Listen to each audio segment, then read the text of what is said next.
J'avais une bonne idée et pourtant j'étais à côté de la plaque. Dans les années 90, j'avais créé une association. Donc dans les années 90, j'avais à peu près 17, 18, 19 ans, etc. J'avais créé une association pour former des gens. Pour former dans les traitements de texte, j'avais même été voir Microsoft qui m'avait donné 10 logiciels officiels, je pense que c'était Works, avec KS à la fin, dans lequel il y avait un traitement de texte, dans lequel il y avait un tableur. Et donc j'avais effectivement décidé il était temps de pouvoir proposer, moi j'adore l'enseignement, donc je vais proposer dans une ASBL, dans une association sans but lucratif, une solution qui était de pouvoir former des personnes, donc des adultes, le soir, le week-end. Je me suis j'ai été voir l'échevin de l'instruction publique, donc de l'enseignement, qui m'a autorisé gratuitement à pouvoir, puisque c'était dans le cadre d'une association, donner des cours aux adultes de la commune, mais aussi d'ailleurs, pour faire donc cette promotion et pour pouvoir former donc des personnes. Eh ben cette idée, elle est effectivement géniale. Et quand je vous l'explique comme ça, c'est vraiment une idée incroyable. Et vous savez quoi? C'est une excellente mauvaise idée. C'est une excellente mauvaise idée, c'est-à-dire que oui, sur papier, elle est géniale et c'est ce qui se passe la plupart du temps parmi ceux qui deviennent entrepreneurs. Ils se lancent, ils pensent qu'ils ont une super idée, ils pensent que c'est vraiment quelque chose de génial et ils sont à côté de la plaque. Alors pourquoi j'étais à côté de la plaque en 1990 et qu'aujourd'hui, ça peut encore vous arriver parce que vous n'analysez pas le marché. Vous devez absolument analyser le marché, aussi bien ce qui existe, ce qui est gratuit, qui achète, qui paye. Alors, quelle était la solution à l'époque? En fait, à l'époque, qu'est-ce que nous avions? Nous avions en fait un groupe de personnes c'était un peu l'équivalent des comptes CPF en France, qui étaient par le forum et autres, avaient des formations gratuites.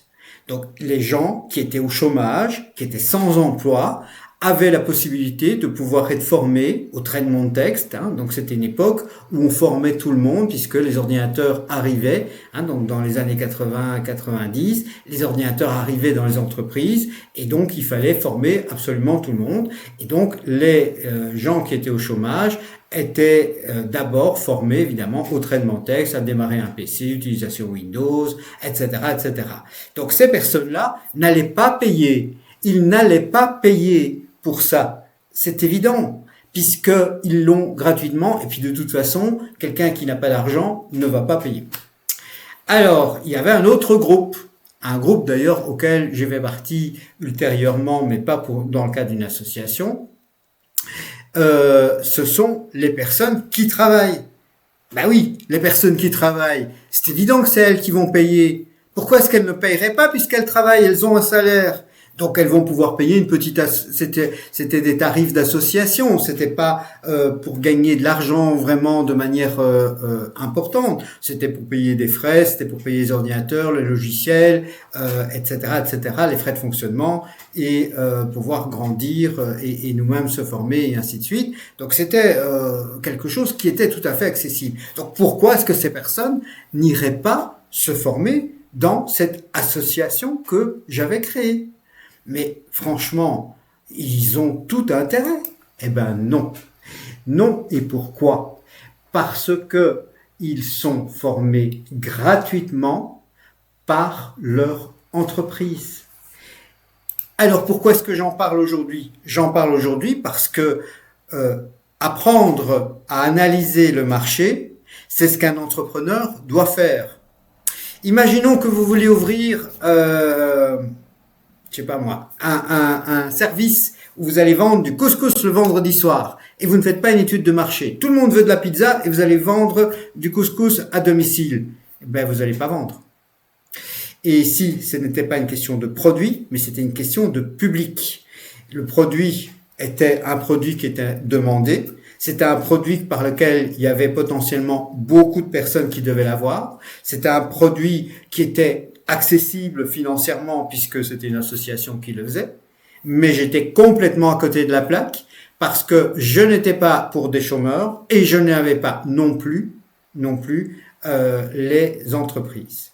Quelques années plus tard, j'ai eu terminé l'université, j'ai toujours eu envie d'enseigner, et donc c'était mon rêve. Donc qu'est-ce que j'ai fait? Mon association a continué, donc j'ai continué à donner des cours, et puis un jour je me suis réveillé, et je me suis dit, bon, il serait temps d'aller quand même travailler pour de vrai, pour un vrai salaire. Et là, j'ai commencé, je pense, à 150 euros il y a 30 ans, 150 euros par jour, et puis 200 euros par jour en tant que freelance. C'est-à-dire que il y avait une grosse société qui a été créée en même temps que mon association. Alors on pourrait se dire, mais Frédéric, pourquoi est-ce que tu l'as pas fait? Et en plus, ma marraine me l'avait dit. Elle m'avait dit, mais tu dois peut-être penser à attaquer les entreprises. Parce qu'elle était indépendante, elle était kiné, donc c'était évident qu'elle avait une vue peut-être un peu plus libérale, un peu plus business malgré tout, et elle voyait un petit peu. Sauf que j'avais le corps de quelqu'un de 17 ans, 18 ans, tout mince, sans expérience. Comment voulez-vous vendre à des gros groupes? Moi, j'ai été en tant que freelance, j'ai été formateur pour la fusion Electrabel-Tractebel entre la Belgique et la France. Pendant 2 mois, 3 mois, j'étais dans les clubs house et tous les 2 jours, je formais des personnes. Donc, quand les profs se plaignent parce que tous les ans, ils doivent raconter la même chose, moi, c'était tous les 2 jours que je racontais la même blague au même moment. Les gens rigolaient de la même manière.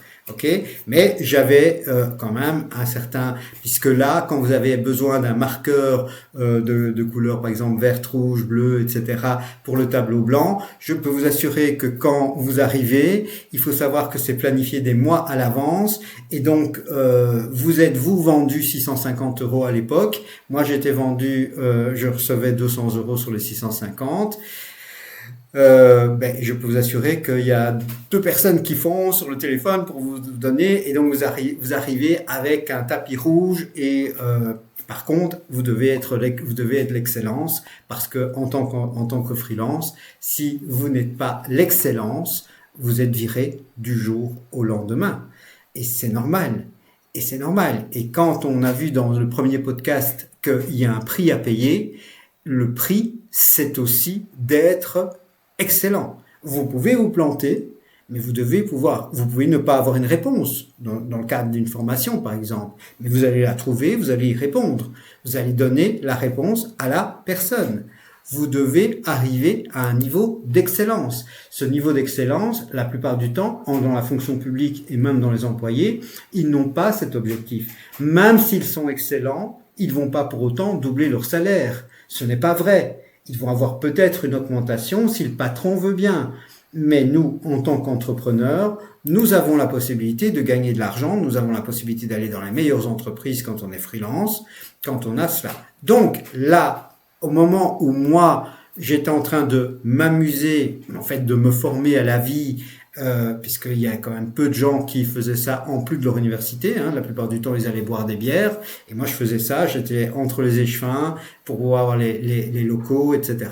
Donc je faisais vraiment beaucoup de choses. J'étais parfois de 9h30 à 9h45 à la radio en direct pour pouvoir faire la promo de cela. Je faisais des stages aussi pour les enfants dans 3 communes de Bruxelles, des stages en Ardennes pour les enfants. Donc j'ai fait énormément de choses, et donc je jonglais tout ça en même temps que l'université.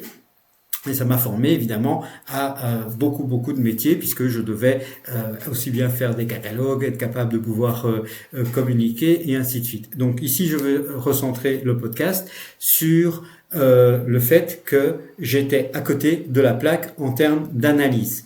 Donc quand vous créez une activité, votre idée peut être géniale. Votre produit peut être formidable, il peut être demandé par tout le monde. La vraie question, c'est ce que les gens vont payer pour. Et ça, par exemple, moi je forme des gens en Funagrow. Donc, Funagrow, c'est mon autre activité que je démarre en 2026-2027 parce que je vais aller plus loin avec les gens en termes de revenus, donc pour qu'ils aient plus d'argent par mois, et je vais valoriser en fait leurs compétences. Et donc dans Funagrow, quand on accompagne les gens, qu'est-ce que l'on fait? On va évidemment analyser si leurs compétences les gens sont prêts à payer pour ces compétences. Donc, est-ce que oui ou non, quelqu'un est prêt à payer? Et là, il y a des conditions pour lesquelles les gens vont pouvoir acheter. Moi, je vends des formations à plusieurs milliers d'euros, mais si mes formations sont vendues à plusieurs milliers d'euros, c'est que la valeur que je rapporte est bien au-delà, puisque le but, c'est d'arriver à 30 000 euros à peu près par an. Donc, ils payent quelques milliers d'euros, alors que ça leur permet de pouvoir gagner 30 000 euros, c'est pas cher du tout. C'est pas cher du tout parce que c'est une question de valeur perçue et pas uniquement de ça. Mais donc ici, on est dans un problème qui était un problème de public, un problème où l'idée était géniale, le produit était génial, on était à la bonne époque, tout le monde devait être formé. Donc c'était avant le 3xW, oui, n'existait pas, Internet n'existait pas, les smartphones, c'était même pas, il fallait même pas en parler. Donc tout ça, c'était pour ceux qui regarderont et qui sont jeunes. Donc tout ça, ça n'existait pas. Et donc on devait absolument former, mais c'était pas des chômeurs qui l'avaient gratuitement, c'était pas les entreprises qui eux étaient payés à leurs employés. Et plus tard, donc j'aurais pu créer la société qui m'a engagé, celle qui m'a engagé. J'aurais pu créer une société professionnelle, mais là, à 17 ans, j'avais peut-être l'idée, j'avais tout ce qu'il me fallait, mais ce qu'il m'aurait fallu, c'était une personne plus âgée, qui passerait mieux au niveau des entreprises, qui avait un certain bagage, quelqu'un qui avait peut-être 30 ans, 35 ans, et qui aurait pu dire ok Frédéric, on va faire un business ensemble, voilà, toi tu t'occupes de l'informatique puisque c'est ton métier, tu adores l'enseignement, donc tu prévois les cours, tu prévois les syllabus, tu prévois tout ça. Moi je vais m'adresser aux entreprises et proposer de ça au niveau du personnel. Voilà, encore une fois, il aurait fallu être accompagné, et là, plus que simplement un mentor, plus il aurait fallu même un partenaire pour pouvoir réaliser cela. Donc tout ça, tous ces éléments-là, quand vous allez démarrer votre entreprise, votre activité d'auto-entrepreneur, dites-vous bien que n'y allez pas la fleur au bout du fusil. Si je fais ce podcast, si je prends des heures, des journées entières à faire ce podcast, parce qu'il y a beaucoup d'épisodes qui sont prévus, c'est pour vous donner beaucoup de valeur et pour éviter que vous vous cassiez la figure. Et puis parmi vous, il y aura peut-être certaines personnes que j'accompagnerai. Il faut savoir que par exemple à l'Académie d'édition, 80% des personnes, je les refuse. Je les refuse pourquoi? Parce que je ne prends que ceux qui veulent devenir des vrais entrepreneurs, pas des personnes qui veulent juste éditer un livre, la biographie de leur grand-mère. Et de la même manière, dans Funagrow, c'est encore plus sélectif puisque il faut évidemment arriver avec une compétence. Si vous n'avez pas de compétence et que vous n'avez pas envie d'apprendre cette compétence, il est évident que vous n'avez rien à vendre. Pour pouvoir vendre une compétence, il faut d'abord l'avoir acquise. Moi, quand je vends mes formations pour devenir entrepreneur du livre, c'est-à-dire en gros le métier d'auteur et le métier d'éditeur, le tout mélangé, et tout ça avec une vue d'entrepreneur, il est évident qu'il a fallu être entrepreneur et il a fallu travailler dans le monde de l'édition, sans quoi je ne serais pas valable et cohérent par rapport aux produits que je propose, c'est-à-dire des formations dans ce cadre-là. Et c'est un business magnifique pour ceux qui aiment ce type de business, et tout comme la vente de formation est extraordinaire pour celui qui a envie de accompagner les gens, parce qu'aujourd'hui les formations sèches, ça n'existe pas, c'est souvent avec des coachings, c'est souvent avec des accompagnements professionnels, des accompagnements premium, et les gens qui font ce virage-là peuvent gagner très très bien leur vie.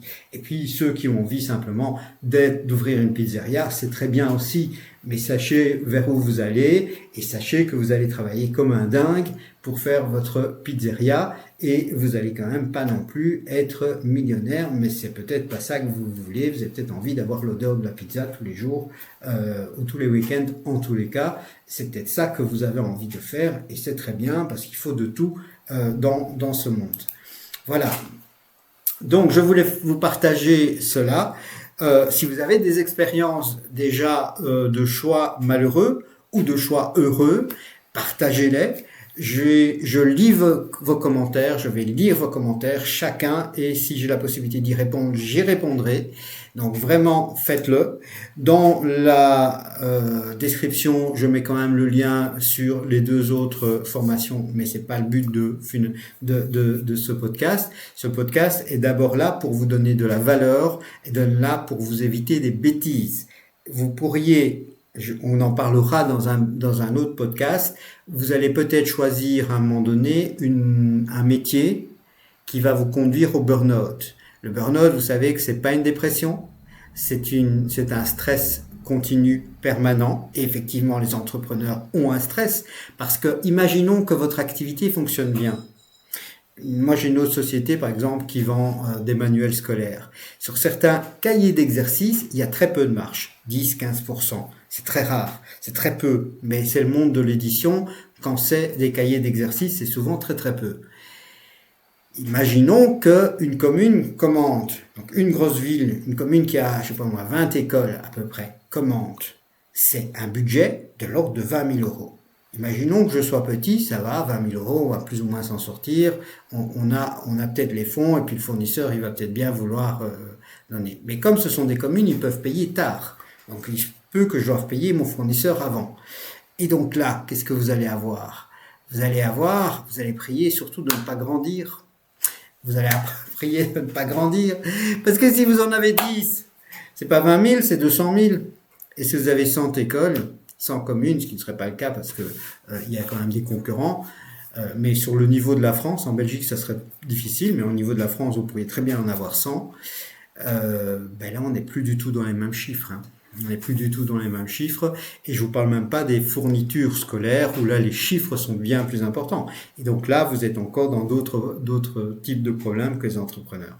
Et donc il y a des business qu'il ne faut pas faire, qui vont vous rapporter uniquement des ennuis, qui vont uniquement vous rapporter du stress financier, parce que même si vous, et surtout si vous grandissez, il y a des business qui vont vous demander trop de personnel et donc c'est pas un bon business non plus. Il y a beaucoup de choses qu'il faut éviter. Et je suis là pour essayer de vous donner de la valeur tout au long de ces podcasts. J'ai tellement de choses à vous raconter. J'ai fait 10 vies en une. J'étais aussi bien en Martinique faire des démonstrations pendant 3 semaines juste avant Noël j'ai fait tellement de choses. J'ai été vendre sur des marchés aussi là où on vend les salades et les poulets. J'ai vraiment fait beaucoup de choses, y compris les formations en développement personnel. Donc ici, retenez bien, quand vous avez une bonne idée, c'est pas parce que c'est une bonne idée que pour autant c'est génial. Il faut voir le marché, il faut analyser le marché et il faut absolument regarder si les gens sont prêts à payer. Quels sont les concurrents qui sont en face? Quel est le prix auquel les gens sont prêts à payer? Comment est-ce qu'on peut développer ça? Comment est-ce qu'on peut vendre ça? Est-ce que c'est quelque chose que l'on va vendre ou bien est-ce que c'est quelque chose que les gens ont tellement besoin qu'ils vont venir vous le demander? Moi, en fait, à l'Académie de l'édition, les gens viennent plutôt me demander d'être accompagnés par moi. Pourquoi? Parce que je fais de la promotion, les gens ont compris qui j'étais, ils savent que je peux les aider dans leur vie et donc ils demandent de pouvoir être accompagnés et 80% des gens, je les refuse parce qu'ils n'ont pas le bon profil. Mais ceux qui ont la chance d'être accompagnés, ils sont suivis et c'est des accompagnements premium, des accompagnements vraiment de qualité que je leur offre. Voilà, comme toujours, je termine toutes mes vidéos de la même manière. Je vous aime et je vous souhaite d'être vraiment heureux dans la vie. N'oubliez pas que dans votre tête et dans votre mental, dans vos émotions, vous pouvez les changer d'un seul claquement de doigts. Ça ne dépend juste de vous. Et si vous n'avez pas d'idée pour changer vos émotions, écouter de la musique, c'est vraiment toujours une bonne chose à faire. Et si vous voulez en savoir plus sur les autres activités, je mettrai des liens dans la description. Voilà, à bientôt dans un nouveau, et donc abonnez-vous si vous voulez connaître tous les petites astuces et tout ce qu'il faut éviter. Je peux vous assurer que, par exemple, je vous expliquerai ça dans un podcast, que j'ai perdu l'équivalent, j'aurais dû vendre une des sociétés à 300 000 euros et je l'ai pas fait. Et donc vous allez découvrir tout ça. C'est une véritable aventure que j'ai eue dans toute ma vie. Je suis presque fatigué à 55 ans d'avoir vécu comme ça 10 vies en une, mais c'était extraordinaire et je vous le partage. Et c'est pour ça qu'aujourd'hui je fais du coaching, c'est pour ça que je fais de l'accompagnement. C'est parce que j'ai quelque chose à raconter, c'est parce que j'ai évidemment un parcours de vie. Voilà, avec de belles réussites et aussi des beaux échecs. Et c'est ces échecs qui nous ont permis d'apprendre évidemment le plus. Les réussites, en fait, n'apprennent rien du tout ou pas grand-chose. C'est des échecs qui permettent d'apprendre beaucoup plus. Allez, à bientôt. Au revoir.